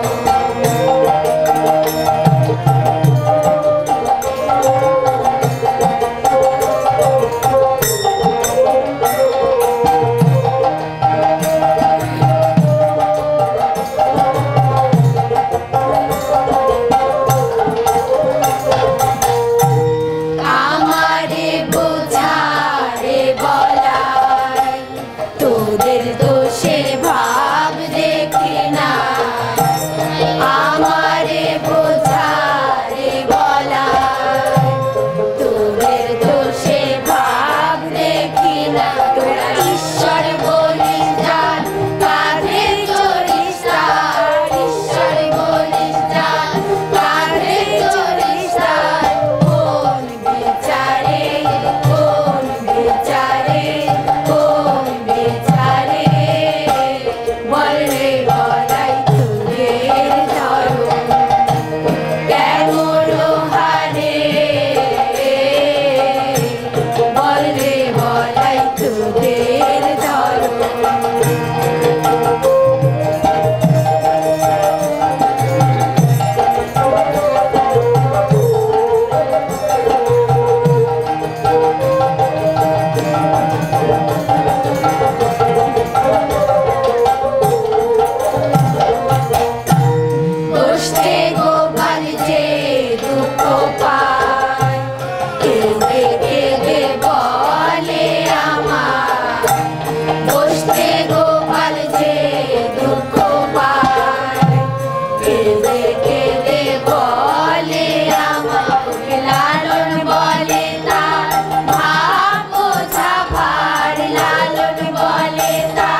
জানেন সেই সময় যারা ক্ষমতায় ছিলেন একটা সুলতানি আমল, হোসেন শাহ আলাউদ্দিন হোসেন শাহ, আপনার নাম শুনেছেন? নাম জানেন? নাম জানি না। আলাউদ্দিন হোসেন শাহ সে সময় সুলতানি আমল, আমরা দেশের সুলতান আমল। এই সময়কার ইতিহাসের মধ্যে যখন তারা এসছেন তখন এই অঞ্চলে জাতপাত বিরোধী আন্দোলনটা অনেক প্রবল হয়ে ওঠে। কিন্তু আন্দোলনে কারা অংশগ্রহণ করেছিল? যারা সমাজের নিচু সমাজের নিচু অংশে যারা ছিল, ঠিক আছে, যারা নবশূদ্র বলি, শূদ্র বলি, বর্ণের দিক থেকে নিচু। আপনারা যারা সনাতন হিন্দু ধর্ম সম্পর্কে যারা জানেন না, আপনারা জানেন যে মধ্যে একটা বর্ণাশ্রম প্রথা ছিল এই অঞ্চলে একসময়। আমাদের অঞ্চলটা এখন খুব কমই দেখা যায়, যদিও ধনী গরিবের ব্যবধান অত্যন্ত প্রকট। এর বিরুদ্ধে লড়তে হয়েছে। এখন আপনারা বুঝতে পারবেন না যে লড়াইটা কত তীব্র ছিল। এই লড়াইটা করার মধ্য দিয়ে এই অঞ্চল থেকে জাতপাত বিরোধী, জাতপাতের আচার বিধান এটা ধীরে ধীরে সেটা হবে। আমরা এখনো আমাদের দেশে বুঝবো না যে আরেকটা মানুষের, যে মানুষকে আমরা মনে করি নিম্ন বর্ণের, তার হাতের পানি খাবো না, এটা অন্তত আমাদের বাংলাদেশে খুব কম আপনারা এই অভিজ্ঞতা আপনাদের আছে কি? যে আপনার হাতের পানি দিলে আপনার হাতের পানি খাবো না, আপনাকে ছোঁয়া যাবে না, ছুঁলে আপনি অপবিত্র হয়ে যাবে, আপনার খাওয়া যাবে না, খেলে আপনি অপবিত্র হয়ে যাবে। আমরা কি এটা দেখি? খুব কম, খুব অসম্ভব বাংলাদেশে এটা করা। কিন্তু একসময় এই অঞ্চলে এই জাতপাত ছিল প্রবল। এই জাতপাত থেকে বেরিয়ে আসার জন্য যিনি প্রথম নেতৃত্ব দেন এই অঞ্চলে, সুলতানি আমল। ইসলাম এসে গেছে তখন, ইসলামের প্রভাব পড়ছে সমাজের মধ্যে, কিন্তু এই সমাজের মধ্যে যিনি এখানে প্রতিনিধিত্ব করেন, বড় আন্দোলনটা যিনি করেন, তিনি হলেন শ্রী চৈতন্য।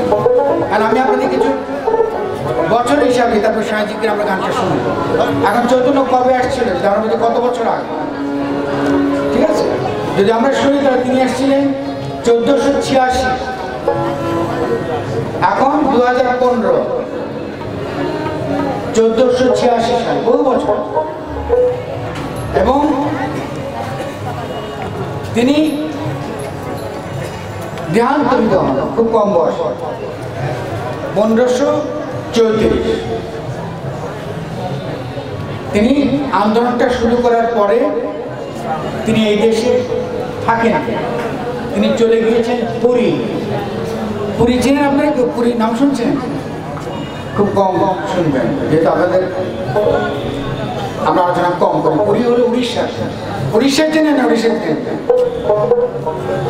সীমান্ত পেরোলে খুব কাছে।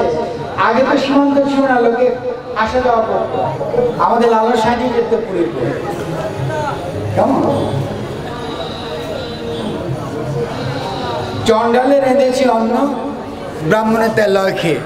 জগন্নাথ মন্দির, জগন্নাথ মন্দির তার বিখ্যাত গান আছে যে চণ্ডালে ভাত রাঁধছে আর ব্রাহ্মণী সে ভাত খাইছে। এটা বিশাল ব্যাপার সে সময়। সে পুরীতে সে কাজ যেটা হয়েছে জগন্নাথ পুরীতে, জগন্নাথের মন্দির, সেখানে আপনার চলে যান পরবর্তীকালে চৈতন্য পুরীতে থেকে যান। চৈতন্য যিনি গুরু, প্রথম তিনি যার কাছ থেকে তিনি গুরু আকারে পেয়েছিলেন যাকে, তার নাম হচ্ছে ঈশ্বরপুর। ভক্তির ধারা অনেক লম্বা ধারা, এটা শুধু সাংস্কৃতিক সমাজকে শুরু হচ্ছে না, অনেক লম্বা ধারা। ঈশ্বরপুরী তার আরেকটা আরো অনেকগুলো ধারা শেষ, মাধবাচার্য, নির্বাল, অনেক ধারা বলতে গেলে অনেক সময় লাগবে, যারা আগ্রহী বসলে আমরা আলোচনা করতে পারবো। এবং তিনি যার কাছ থেকে সন্ন্যাস নিয়েছিলেন, তিনি তার গুরু ছিলেন, আর যে সন্ন্যাস যার কাছে খিলকা নিয়েছিলেন তার নাম হলো কেশব ভারতী, ভারতী গোসাই। সাজি জানাচ্ছিলেন ধন্যরে ভারতবর্ষে, যার কাছ থেকে তিনি কৌপিন নিয়েছিলেন। আমরা 10টা পরে যারা আসবেন তারা আমরা সেই গান আসলে শোনাবো, সাজি সেই গান। আর যদি আমরা হিসাব করি তফাৎ, সময়ের তফাৎ, তাহলে ফকির লালন সাজি এসছেন 1774। তার কখন তার জন্ম এটা জানা যায় না, এটা অনুমানের উপর ভিত্তি করে বলা হচ্ছে। অনুমানটা কিসের ভিত্তিতে? তিনি তিরোধান করেছিলেন যে তারিখে, সেটা ছিল 17 অক্টোবর, পয়লা কার্তিক। এটা তার 125তম তিরোধান দিবস। বেশি দিন, মাত্র 125 বছর আগে তিনি তিরোধান করেছেন। আমাদের বাবা দাদারা আগে দেখছেন, খুব বেশি দিনের ব্যাপার। সে পয়লা কার্তিকটা আমরা জানি, কিন্তু তার জন্মটা আমরা জানি। চৈতন্যের জন্মটা জানা যায়, তিনি ফাল্গুনী পূর্ণিমাতে তার জন্ম হয়েছে, ফাল্গুন মাসের পূর্ণিমাতে। সেদিন আবার চন্দ্রগ্রহণ ছিল, সেদিন চন্দ্রগ্রহণ ছিল, ফাল্গুনের পূর্ণিমাতে তিনি জন্মগ্রহণ করেছেন। এই জন্য দোল, আপনারা আসেন না দোলে, দোলে একটা অনুষ্ঠান নাকি? সাহায্য তার জীবদ্দশা যে সাধু সঙ্গ করতেন, তার বন্ধুদের নিয়ে, তার সাধুদের নিয়ে তিনি যে মেল করতেন, এটা ছিল দোলে। দোলটা ছিল শ্রী চৈতন্যের জন্মদিন। ওই দিনকে সাধুরা সঙ্গ করে। দোলের সঙ্গ করাটা, দোলের পূর্ণিমায় জ্যোৎস্নায় রাতে সঙ্গ করাটা দীর্ঘ সাধকদের বিধান। নদিয়াতে যারা গৌরাঙ্গের অবদানটা জানে, জাত পাত বিরোধী লড়াই করে যিনি মানুষের সমান সামনে পাচ্ছেন, এবং তার এটা করা সহজ হয়েছে, কারণ সে সময় সুলতানরা ক্ষমতায় ছিলেন, ইসলাম জাতপাত মানে না, তারা এটাকে সমর্থন করেছিল। কিন্তু চৈতন্য নদিয়া থেকে যখন পুরীতে চলে যায়, তখন তার তত্ত্ব ব্রাহ্মণরা গ্রহণ করেন। উল্টা তিনি দেখা গেল যে উচ্চ কোটির, উচ্চ বর্ণের মধ্যে তিনি চলে যাচ্ছেন, এবং পরবর্তীকালে এখন দাবি করা হয় যে তিনি আসলে হিন্দু সম্প্রদায়ের অংশ। আপনারা তাই জানেন, মুসলমানরা এটা বুঝে, হিন্দুরা তাই বুঝে, নদীয় তো বোঝে না। প্রথমত তারা সম্প্রদায় মানে না, তারা হিন্দু মুসলমান ভেদ করে, তারা ভাবের দ্বারা চলতে চায়। ফলে গৌরাঙ্গের ভাব যেটা চর্চা করেছেন, সাঁইজির হাতে এসে এইভাবে আরেক বিকাশ করেছে, সেটা আমরা আরেক সময় আরেক অনুষ্ঠানে বলবো। এখন আমি সাঁইজিকে অনুরোধ করবো, সাঁইজির আরেকটা দুর্দশার গানটা গায়, যেটা বলে দিই আমি। তাহলে আমরা আপনাদেরকে শোনাবার জন্য সাঁইজি আমাকে, আমরা পরামর্শ করে যেটা মনে করি, আমরা সাঁইজির দৈন্য গান সবসময় শুনেছেন এর আগে আপনারা, আমরা আপনাদেরকে আরেকটা দৈন্য গান শুনে, আরেকজন মা সাঁইজির অত্যন্ত কাছের মানুষ, কিন্তু তার পরবর্তীকালে তিনি তার নিজস্ব সাধনা করেছেন, দুর্দশার একটা দৈন্য গান আপনাদের।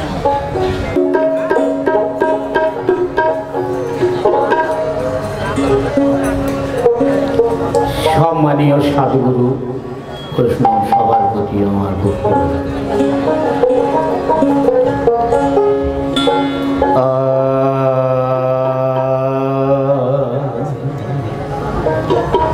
জরে সুদাম তুরায় জরে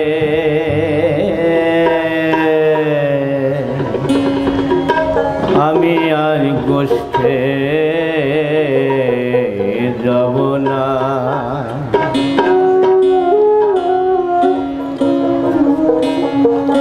সারা রাত্রি থাকি ঘরে,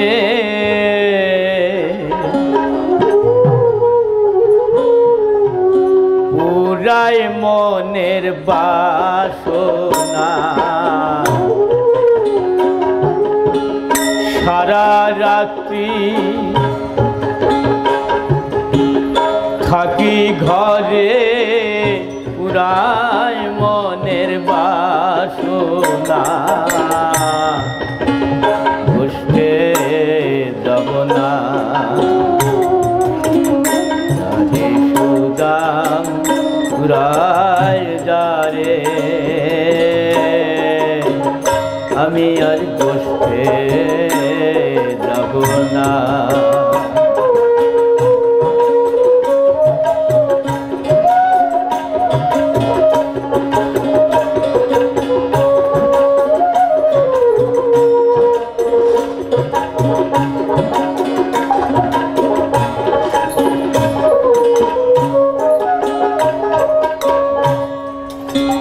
মাঝে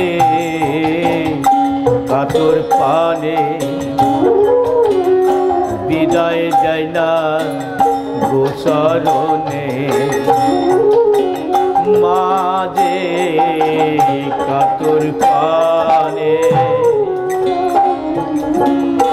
বিদায় যায় না গোচরণে। তোদের শোনে গোষ্ঠে গেলে, তোদের শোনে গোষ্ঠে গেলে, তোদের শোনে মা পাবে বেদনা। ওই গোষ্ঠে গেলে তোদের শোনে মা পাবে বেদনা। গোষ্ঠে যাব না রে সুদাম পুরায় যারে, আমি আর গোষ্ঠে যাব না।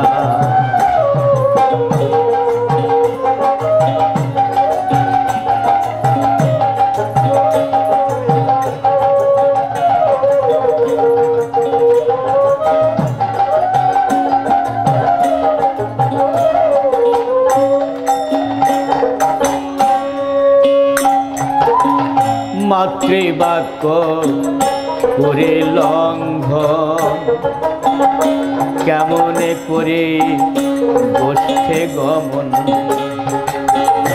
মাতৃবাক্য করে লঙ্ঘন, কেমনে করে গোষ্ঠে গমন। পুরা যা ভাই রাখাল গো,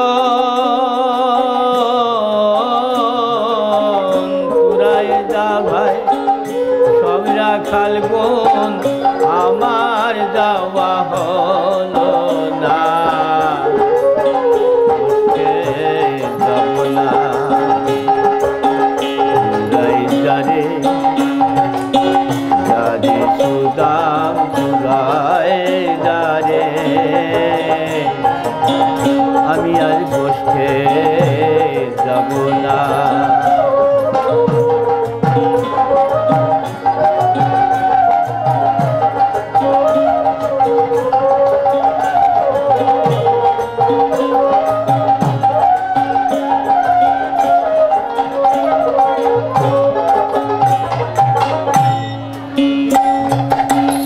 বনে লয়ে রাখাল যত, যাত না দেয় মনের মতো। বনে লয়ে রাখাল যত,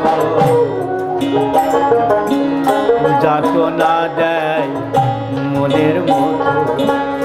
কাঁধে চড়ে অভিরত,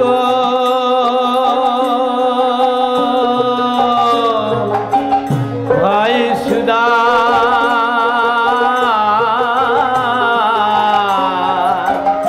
কাঁধে চড়ে অভিরত, আমায় দেয় লাঞ্ছনা। কাঁধে চড়ে অভিরত, আমায় দেয় লাঞ্ছনা। গোষ্ঠে যাব না সুদাম পুরায় যারে, আমি আর গোষ্ঠে যাব না।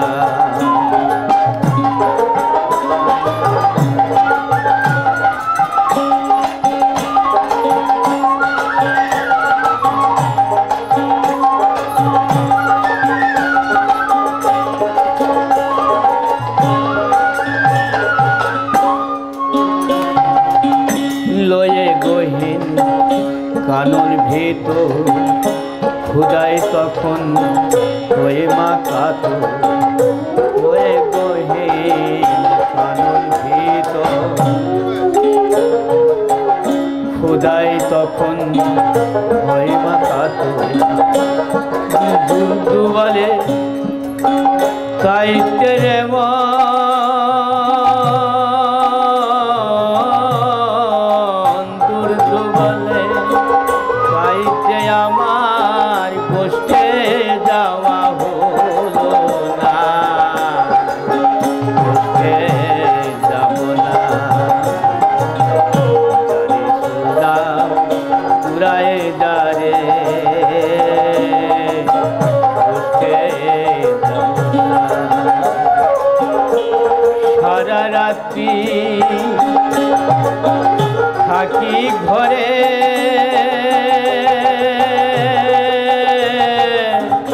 ভাই সুদাম সারা রাত্রি থাকি ঘরে উদায় মনের বাসনা কষ্টে যাব না জানি সুদাম উদায় জানে আমি আর কষ্টে যাব না জানি সুদাম উদায় জানে আমি আর কষ্টে যাব না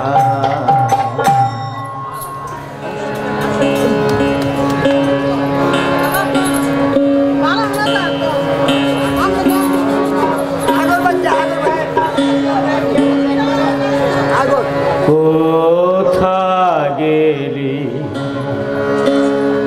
ও ভাই কানাই কোথা গেলি ও ভাই কানাই সকল বন খুঁজিয়া তোরে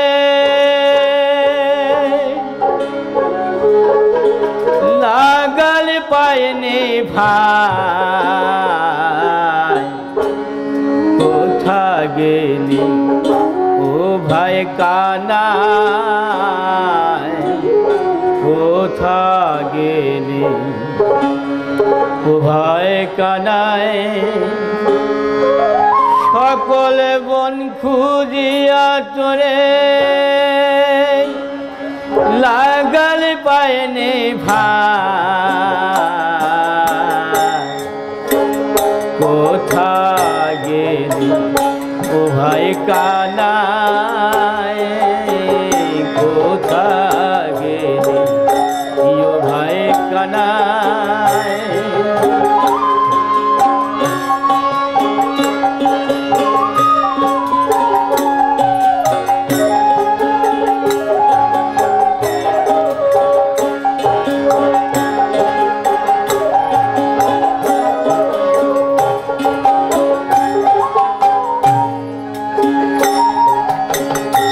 বনে আজ হারিয়ে তোরে গেহে যাব কেমন করে বনে আজ হারিয়ে তোরে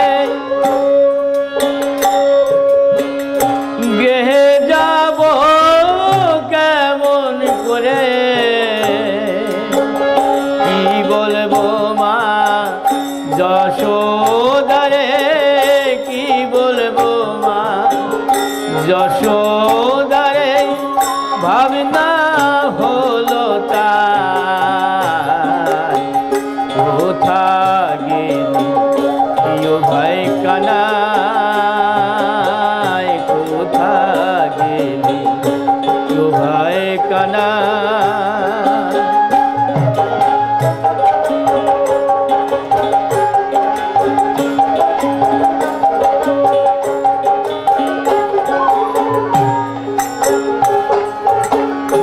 মনেরই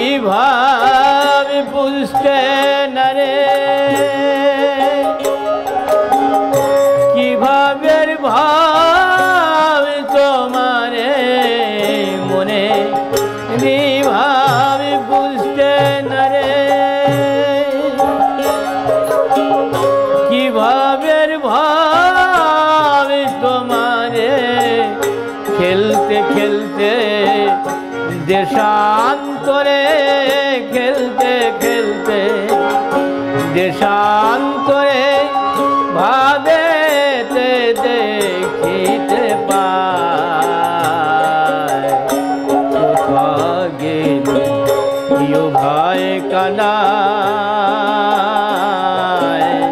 কোথা গেলি ইয়ো ভাই কানায়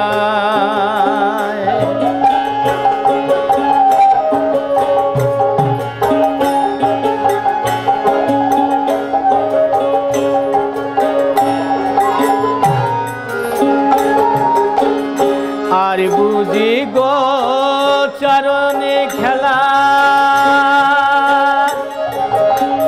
খেললি না রে নন্দলালা আর বুঝি গো চরণে খেলা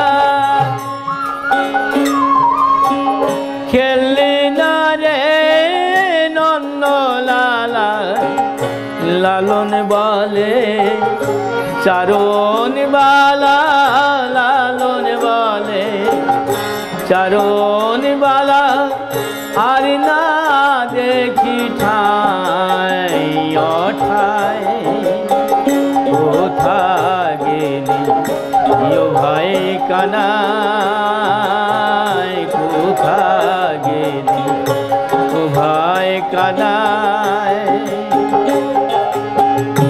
সকল বন খুঁজিয়া করে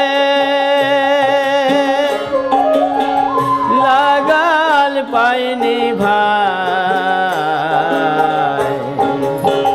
কোথা গেলি ইয়ো ভাই কানাই কোথা গেলি ইয়ো ভাই কানাই কোথা গেলি ও ভাই কানাই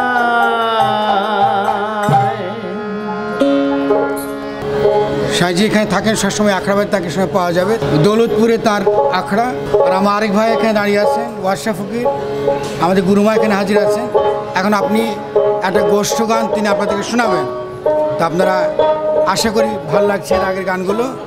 আমার ভাইয়ের গানও আপনাদেরকে ভালো লাগবে। আপনাদের সহযোগিতার জন্য ধন্যবাদ। গুরুমা এবং সাধুগুরু সর্বচরণে জানাই আমি মস্তক দণ্ডপাত। শ্রোতা ভাইদের জানাই আমি আমার অন্তরের আন্তরিক শুভেচ্ছা ও সালাম। আমি একটা সাইজের দণ্ড করব, ভুল ত্রুটি মার্জনীয়। হ্যাঁ, গোষ্ঠ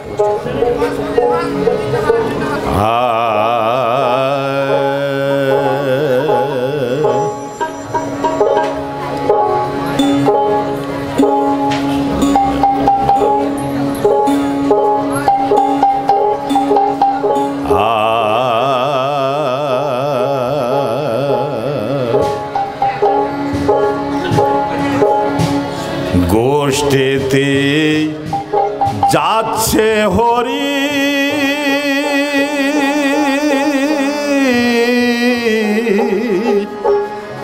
জয় রাধা বলে বাজে বাঁশরি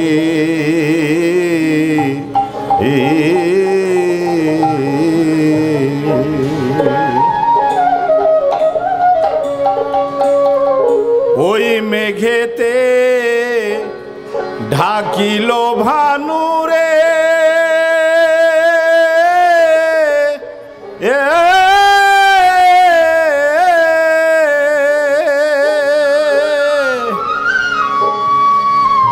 দিবসে অন্ধকার পুরে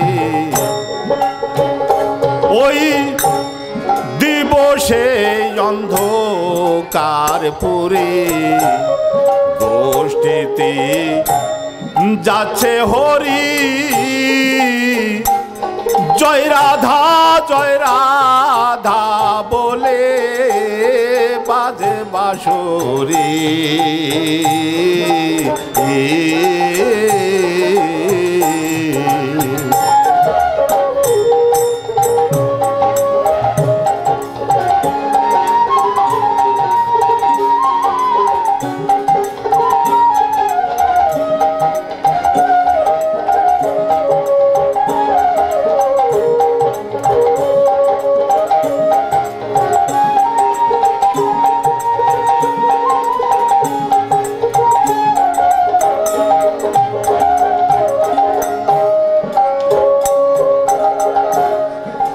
সে ধেনু উড়ছে রেনো ও আগে পাশে রাখালা সে দেখো মধ্যেতে কানু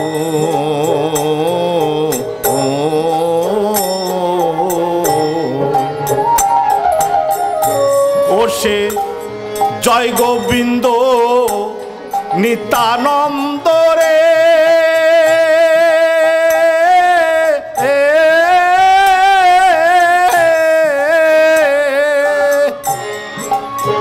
ও তারা যাতেছে ধরি ধরি তারা যাতেছে ধরি ধরি জয় রাধা বলে বাজে বাঁশরি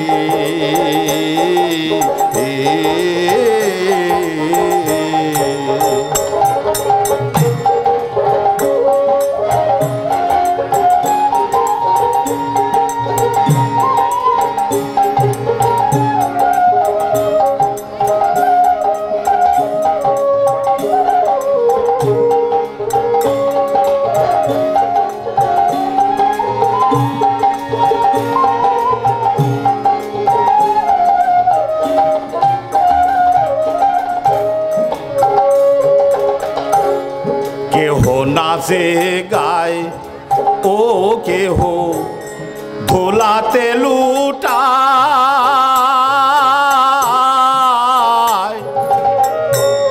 কেহ বাদাই করো তালি তাদের আনন্দের সীমানা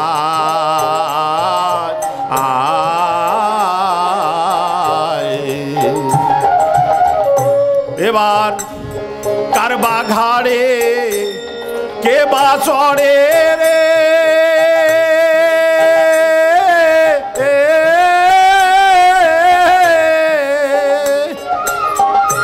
যেন পেয়েছে স্বর্গপুরে তারা পেয়েছে স্বর্গপুরে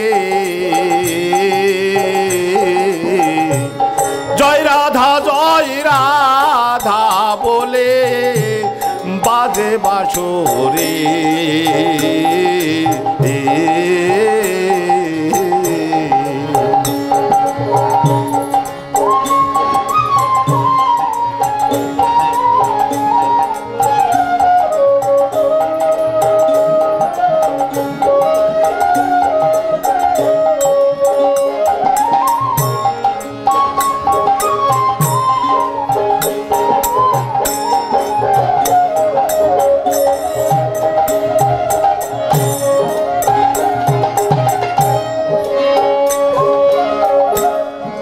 ভানুর কিরণ জ্বলন্ত আগো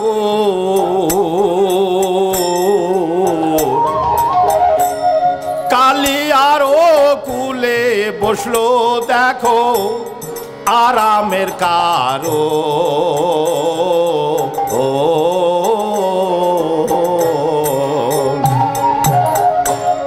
ভানুর কিরণ জ্বলন্ত আগো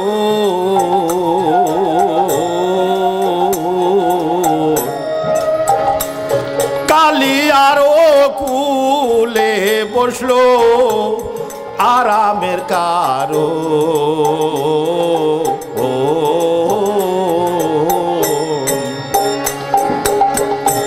এখন চড়াই ধেনু বাজায় বেনু রে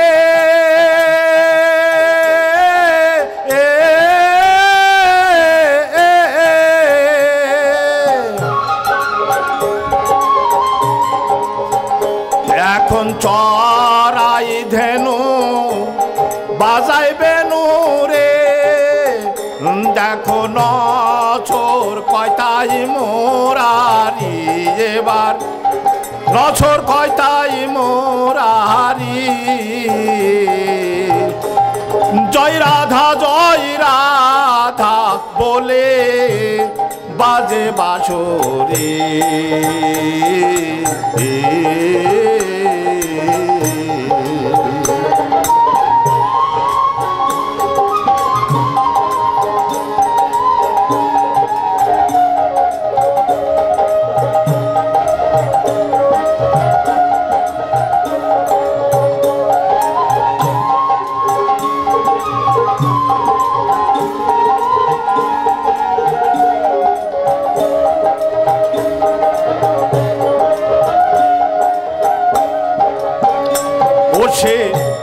মেঘেতে ঢাক কিলো ভানুরে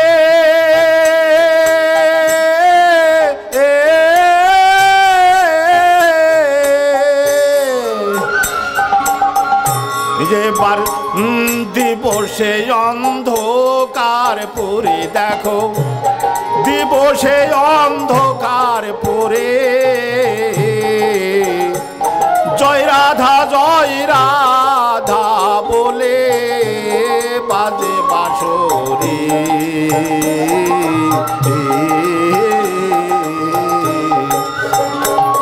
জয় রাধা বলে বাজে বাঁশরি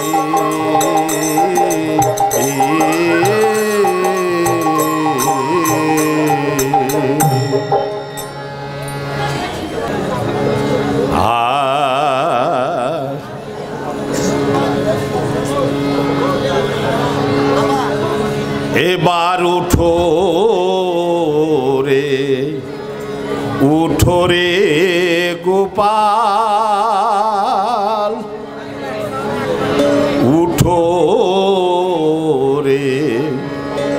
উঠো রে গোপাল উঠে একবার মা বলে ডাক মন প্রাণে মরে হকি রে শীতল উঠে একবার মা বলে ডাক মন প্রাণে মরে হকি রে শীতল উঠো রে গোপাল উঠো রে গোপাল উঠে একবার মা বলে ডাক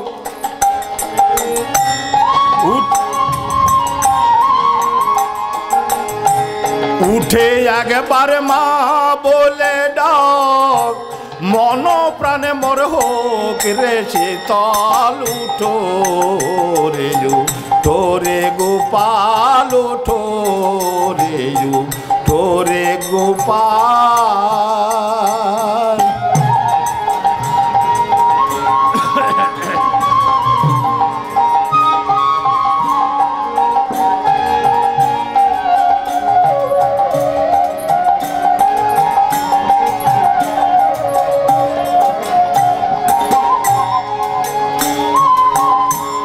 ধেনু ডাকে হাম্বারবে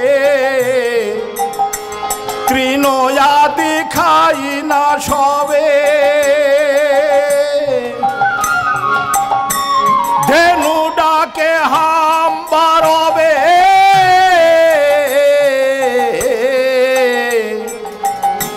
তৃণয়াদি খাই না সবে তুই যদি না গোষ্ঠে যাবে চরা ধেনু ফিরাবে কেবল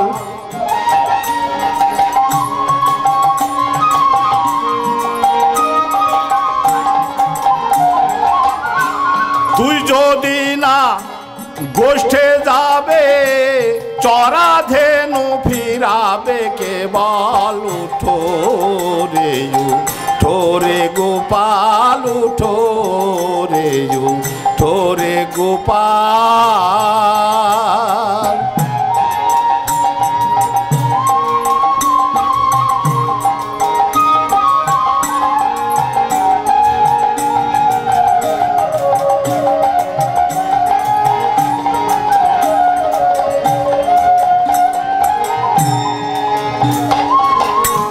প্রভাত হলো যামিনী উঠো রে বাপ নীলমণি প্রভাত হলো যামিনী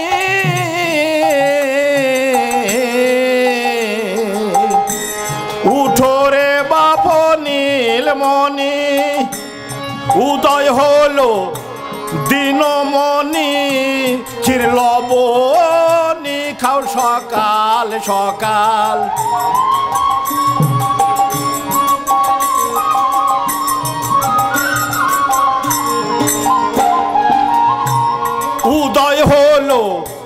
দিনমণি ক্ষীর লবণী খাও সকাল সকাল উঠো রে উঠো রে গোপাল উঠো রে উঠো রে গোপাল।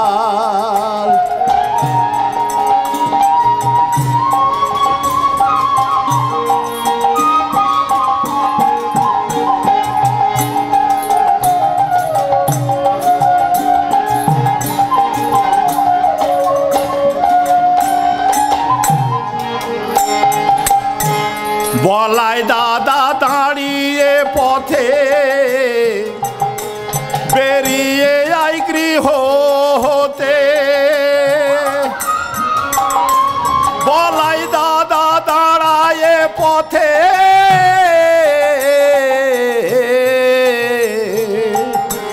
বেরিয়ে আই গৃহ হতে,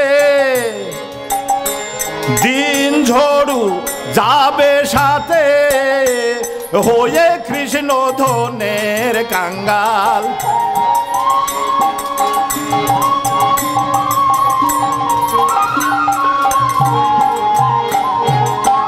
এই দিন ঝড়ু যাবে সাথে হয়ে কৃষ্ণ ধনের কাঙ্গাল। উঠো রে উঠো রে গোপাল উঠো রে উঠো রে গোপাল। উঠে একবার মা বলে ডাক, মন প্রাণে মোর হোক রে শীতল।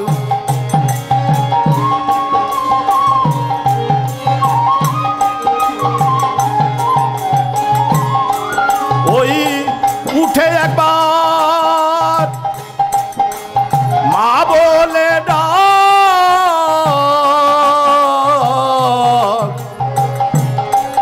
এবার মন প্রাণে মোর হোক রে শীতল।